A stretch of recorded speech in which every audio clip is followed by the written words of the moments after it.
वो इस जन समर्थन, जन सैलाब को देख करके बताया जा सकता है कि इस बार सभी सीटें समाजवादी पार्टी के पक्ष में आने, ये भारतीय जनता पार्टी के लोगों का इस बार कोई खाता नहीं खुलने वाला।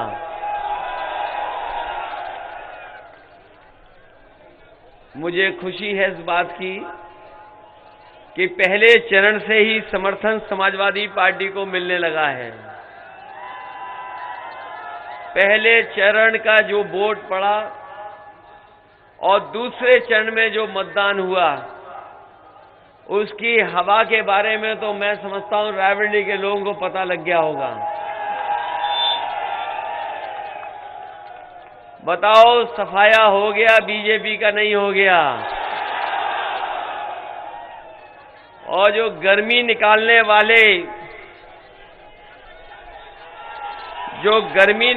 वाले नेता थे, उनके समर्थक ठंडे पड़ गए कि नहीं पड़ गए? और दूसरे चरण का वोट देख करके शून्य पड़ गए हैं। और जब रायबरेली वोट डालेगा तो भारतीय जनता पार्टी के लोग शून्य हो जाएंगे। ये बात मैं मान लूं कि न मान लूं? और जो गर्मी निकालने वाले हैं, उनको कल देखा कि नहीं देखा टीवी पे सुबह? उनकी भाप अपने आप निकल गई। अब वो बातें पता नहीं किस बात के लिए कर रहे हैं। और जो कभी कभी धुआं उड़ाते थे, वो धुआं हो गए हैं। हो गए कि नहीं हो गए? अब वो कानून व्यवस्था की बात कर रहे हैं। जिनकी सरकार में हिरासत में मौत हुई हो, और देश में सबसे ज्यादा अगर कहीं हिरासत में लोगों की जान जा रही है तो वो उत्तर प्रदेश है। और इनके लोग वसूली के लिए, बताओ, व्यापारी की जान ली कि नहीं ली? आपको याद होगा कि गोरखपुर में एक व्यापारी अपने कारोबार के लिए गया था। वहां पर वसूली के लिए पुलिस ने मार मार करके उसकी जान ले ली। और कहीं पूरे देश में एक आईपीएस फरार नहीं है। इनकी सरकार में आईपीएस फरार है। और जो 25,000 इनामी माफिया, उसके लिए बताओ, जौनपुर में पुलिस कप्तान पिच बनवा करके क्रिकेट खिलवा रहे थे कि नहीं खिलवा रहे थे? और एक घटना नहीं, बताइए, उन्नाव में न जाने कितनी घटनाएं हो रही हैं जिस पे आरोप था। बताओ, वो मुख्यमंत्री अपने कार्यालय में बुला करके पुलिस से बचाना चाहते थे कि नहीं बचाना चाहते थे? और अगर आज की अखबार पढ़ा होगा, आपने खबर देखी होगी, तो आज भी एक बहन के साथ घटना हुई है। आज सबसे ज्यादा असुरक्षित अगर कहीं हैं बहनें, बेटियां और हमारी माताएं, तो भारतीय जनता पार्टी की सरकार में। हम आपको भरोसा दिलाते हैं कि इनकी सरकार में कानून व्यवस्था बिल्कुल चौपट हो गई। मन मर्जी किया, और एक घटना नहीं है, हम न जाने कितनी घटना बता सकते हैं आपको। और ये रायबरेली के लोग जानते होंगे कि यहां पर भारतीय जनता पार्टी के लोगों ने किस तरीके से लोगों को सताया है। न जाने कितनों पे झूठे मुकदमे लगे हैं। और वो चुनाव भूल जाओगे आप, पंचायत का चुनाव, ब्लॉक प्रमुखी का चुनाव, कोई सदस्य अपने घर पर नहीं रह पाया। जिला पंचायत सदस्य तो दूर, बीडीसी तक के पीछे पुलिस पड़ी हुई थी। और वो भूल जाएंगे आप कि पर्चा एक बहन से कैसे छीना गया। पर्चा छीनने के लिए ये भारतीय जनता पार्टी के लोगों ने एक बहन के कपड़े तक फाड़ दिए थे। ये हमारे मुख्यमंत्री की गलती नहीं है। ये जो कानून व्यवस्था इस तरीके से हो गई, ये उनकी गलती नहीं है। जब सुबह उठ करके वो शीशा देखते हैं और उसके बाद पूरे दिन वही चर्चा करते हैं, उन्हें जो शीशे में दिखाई देता है उसके बाद पूरे दिन वही चर्चा करते हैं। बताओ, उत्तर प्रदेश में अगर कोई मुख्यमंत्री बना होगा, इतनी धाराएं रही होंगी क्या किसी पर? ये पहले मुख्यमंत्री जिन पे इतनी धाराएं रही, और सबसे ज्यादा अपराधियों को संरक्षण अगर किसी ने दिया है तो ये भारतीय जनता पार्टी की सरकार ने दिया है। समाजवादी पार्टी तो सुधार ला रही थी, 100 नंबर वाली व्यवस्था लागू की थी समाजवादियों ने, और घटना हो जाए कहीं पर भी, गांव में झगड़ा हो जाए, खेत पे झगड़ा हो जाए, गरीब को कोई परेशान करे तो फोन मिला करके पुलिस बुला सकता था, उसे थाने में जाने की जरूरत नहीं थी। ये 100 नंबर की व्यवस्था जब से 112 हुई है, ये भारतीय जनता पार्टी ने पुलिस का भी कबाड़ा कर दिया। ये जो डबल इंजन के लोग दावा करते हैं, बताओ, डबल इंजन की सरकार में एक ही चीज डबल हुई है, वो भ्रष्टाचार डबल हुआ है। हुआ डबल के नहीं हुआ? इसलिए साथियों, मैं जन समर्थन देख करके और जन सलाह देख करके मैं कह सकता हूं कि यहां के लोगों ने अपनी राय बना ली है। बताओ, राय बन गई कि नहीं बन गई? कि अब तो केवल साइकिल की रफ्तार बढ़ेगी और किसी की रफ्तार नहीं बढ़ने वाली। इसलिए समाजवादी पार्टी ने तय किया है कि इधर जब बिजली का बिल आता है तो आपको करंट लगता है कि नहीं लगता है। इसलिए समाजवादी पार्टी ने तय किया, सरकार बनने पर 300 यूनिट बिजली फ्री होगी, किसी को बिल नहीं देना पड़ेगा। और हमारे किसानों को हम भरोसा दिला के जा रहे हैं, जिस तरीके से पहले सिंचाई माफ थी, कोई पैसा नहीं देना पड़ रहा था, आने वाले समय में समाजवादी सरकार बनेगी तो सिंचाई के लिए पूरी की पूरी बिजली माफ होगी, एक भी पैसा आपको नहीं देना पड़ेगा। हमारे सरकारी कर्मचारी जानते होंगे, पुरानी पेंशन बहाल को लेकर के बहुत मांग कर रहे थे कि पुरानी पेंशन बहाल हो। समाजवादी पार्टी ने तय कर दिया है, सरकार बनने पर पुरानी पेंशन बहाल हो जाएगी। और अगर बजट से भी कॉर्पस फंड बनाना पड़ेगा तो कॉर्पस फंड बना करके उनकी मदद करने का काम होगा। ये हमें नौजवानों के हाथ में मोबाइल दिखाई दे रहे हैं, स्मार्टफोन, और एक साथी लैपटॉप भी हमें दिखाई दे रहा है। इधर आपने देखा होगा, जब चुनाव की तारीख आ रही थी तो हमारे बाबा मुख्यमंत्री ने बहुत स्मार्टफोन बांटे, लाखों लाख बांट दिए स्टेडियम में, टैबलेट बांटी और लैपटॉप भी बांटा, लेकिन रायबरेली के लोगों को कुछ नहीं मिला। बताओ, मिला आपको किसी को? और मिलता भी कैसे? बाबा जी खुद नहीं लैपटॉप चला पाते। अभी तक तो मैं समझता था कि लैपटॉप नहीं चला पाते हैं, लेकिन अभी जानकारी हमें मिली है कि हमारे नौजवान तो चला लेते हैं स्मार्टफोन, और आपको इसीलिए नहीं मिला क्योंकि हमारे बाबा मुख्यमंत्री स्मार्टफोन भी नहीं चला पाते। और उनका प्रिय जानवर जानते हो कौन सा है? गौशाला के नाम पर बताओ कितना पैसा आया। हमारी गाय मां भूखी जान दे रही हैं, भूखी, कोई उन्हें खाने को भूसा नहीं दिया। पता नहीं कहां चला गया बजट। और सड़कों पर बताइए कितने सांड घूम रहे हैं। बताओ, सांडों को हटाना चाहते हो, अपनी खेती बचाना चाहते हो कि नहीं बचाना चाहते हो? और खेती करने वाले जानते होंगे कि ये बीजेपी वाले आए थे, कह गए थे हम किसानों की आय दोगुनी कर देंगे।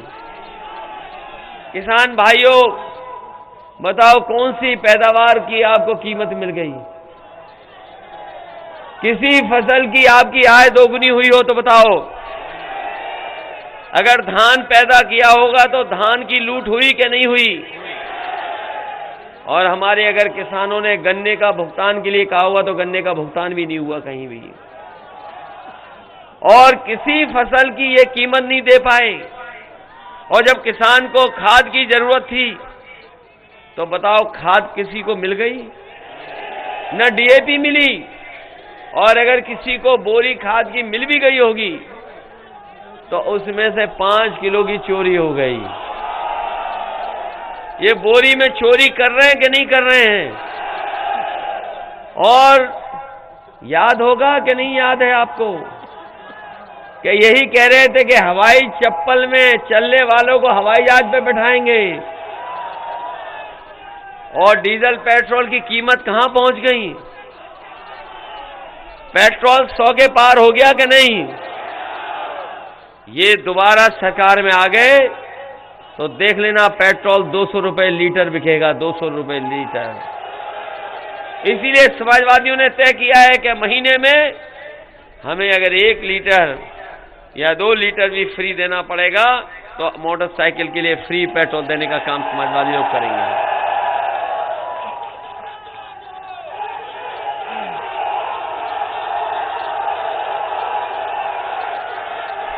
इनके भाषण सुने बीजेपी वालों के आपने?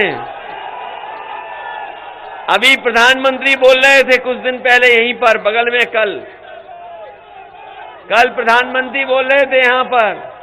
एक बोल रहे थे बुंदेलखंड में, एक बोल रहे थे हाथरस में, एक बोल रहे थे बाराबंकी में। कभी इनका भाषण ध्यान से सुनना आप, और जब ध्यान से सुनोगे और आकलन करोगे तो आप पाओगे कि इनके जो छोटे नेता हैं वो छोटा झूठ बोल रहे हैं, जो इनके बड़े नेता हैं बड़ा झूठ बोल रहे हैं, और जो सबसे बड़े हैं वो सबसे बड़ा झूठ बोल रहे हैं। ये बात सही है कि नहीं है? इनसे ज्यादा झूठ बोलने वाली पार्टी कोई नहीं हो सकती जितना भारतीय जनता पार्टी के लोग झूठ बोल रहे हैं। इन्होंने नौजवानों को सपने दिखाए कि नौकरी मिल जाएगी, रोजगार मिल जाएगा। हमारे नौजवान 5 साल इंतजार करते रहे कि ये सरकार नौकरी रोजगार देगी, लेकिन 5 साल इंतजार में ही कट गए। बताओ, इंतजार में कट गए कि नहीं कट गए? और ये बीएड वाले जानते होंगे आपको कितना लड़ना पड़ा, कब से संघर्ष कर रहे हैं आप लोग। आपने हमारा घोषणा पत्र तो देख लिया होगा, इसमें शामिल कर दी हैं हमने आपकी चीजें, और न केवल आपके लिए बल्कि टीटी के साथ साथ बीटीसी, बीएड, बीपीडी और हमारे शिक्षा मित्रों की भी बहुत जान गई है। इन सबको नौकरी देना, इनको समायोजित करना, इनके साथ साथ ये हमारे पढ़े लिखे नौजवान जानते होंगे 11 लाख पद खाली हैं सरकार के, 11 लाख पद खाली हैं। उन पदों को भर करके अपने नौजवानों को नौकरी और रोजगार देने का काम करेंगे। ये जो गर्मी निकालने की बात कर रहे हैं, जो भाप हो गए हैं और वोट पड़ेगा उस दिन धुआं हो जाएंगे, हम उन्हें कहना चाहते हो आप गर्मी निकालना चाहते हो, समाजवादी सरकार बनेगी तो अपने नौजवानों को फौज में और पुलिस में नौकरी देने के लिए नौकरी निकालने का काम करेंगे।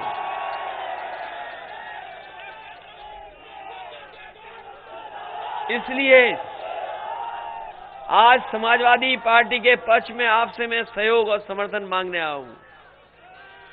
बताओ, हमारा सहयोग करोगे कि नहीं करोगे? हमारा घोषणा पत्र पढ़ लें, ये हमारा वचन पत्र है और समाजवादी पार्टी की कथनी और करनी में कभी भेद नहीं पाए होगा। अगर वादा किया तो वो कर करके दिखाया। अगर हमारे सरकार बनी, हम लोगों को अगर मौका मिला, जब पहले भी मौका दिया था, यहां पर एम्स अगर किसी की वजह से बना है तो समाजवादी पार्टी की देन है, जिसने जमीन देकर के एम्स को रायबरेली में बनाने का काम किया। हमें अगर सड़कें बनाने के लिए कहीं से कोई बात आई होगी तो सड़कें बनाने के लिए भी हम लोगों ने कभी विकास को नहीं रोका।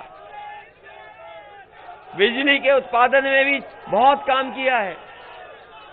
आने वाले समय में ये निश्चित करके जा रहे हैं कि अगर हमारे गरीबों की गंभीर से गंभीर बीमारी के लिए अगर सरकार के बजट से पैसा देना पड़ेगा तो हम आपके गरीबों के इलाज के लिए बजट से पैसा दे करके उनका पूरा का पूरा इलाज फ्री कराने का काम समाज लोग करेंगे।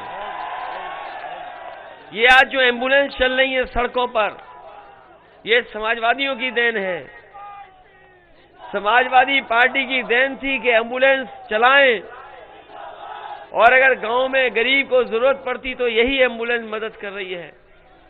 जब से बाबा जी की सरकार आई, ना ड्राइवरों को सुविधा दी, ना एम्बुलेंस बढ़ाई, ना एम्बुलेंस के लिए कोई व्यवस्था की, उस व्यवस्था को भी इन्होंने खराब किया है। हम आपको भरोसा दिला के जा रहे हैं, गरीबों के इलाज के लिए एम्बुलेंस की अगर संख्या बढ़ानी पड़ेगी तो संख्या बढ़ाएंगे और ड्राइवरों को भी अगर सुविधा देने का मौका मिला तो सुविधा देंगे, जिससे वो भी सम्मान के साथ जीवन जी सके। ये पुलिस की गाड़ियां अगर चल रही सड़कों पर, ये समाजवादियों की देन है। ये कहते हैं कि हम लोग समाजवादी नहीं हैं, हम लोग तमंचावादी हैं।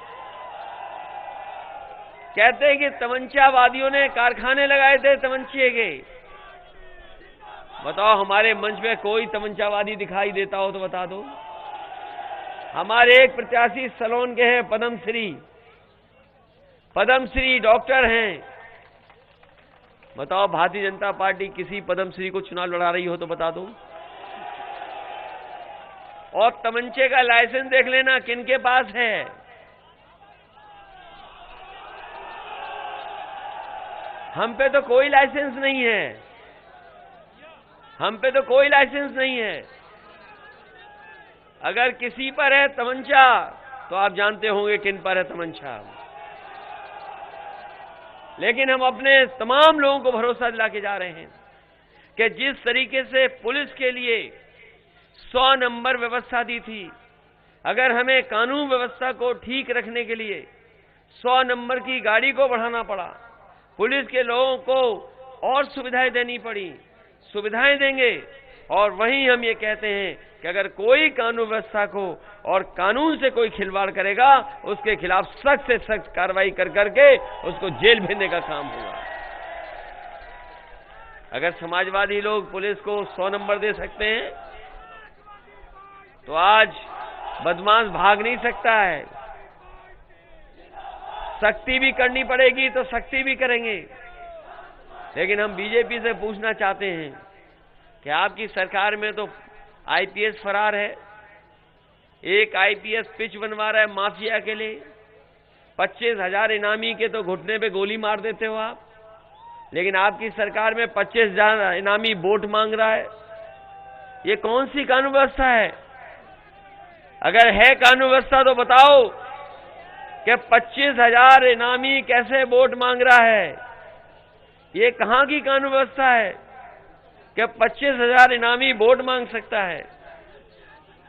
इसलिए आप लोग बीजेपी के बहकावे में मत आना। बताओ, सावधान हो उस चीज के लिए कि नहीं सावधान आप?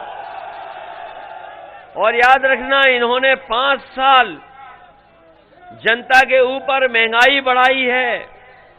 बताओ, महंगाई बढ़ी है कि नहीं बढ़ी है? ये जो गरीबों को राशन मिल रहा है केवल चुनाव तक मिल रहा है, चुनाव के बाद नहीं मिलेगा। क्योंकि पहले नवंबर तक मिलना था, यूपी का चुनाव आ गया तो इन्होंने कहा मार्च तक मिलेगा। और जो हमारे पत्रकार साथी हैं, पढ़े लिखे हैं और भी जागरूक लोग होंगे, आप जानकारी कर लेना, दिल्ली के बजट में राशन का पैसा नहीं रखा है, क्योंकि वो जानते हैं कि मार्च में चुनाव खत्म हो जाएगा। मार्च तक तो पैसा है, लेकिन मार्च के बाद पैसा नहीं है। मैं अपने गरीबों को बता के जा रहा हूं कि पहले भी समाजवादियों ने दिया था, अगर 5 साल और जब तक समाजवादी सरकार रहेगी, हम अपने गरीबों को राशन देंगे। राशन के साथ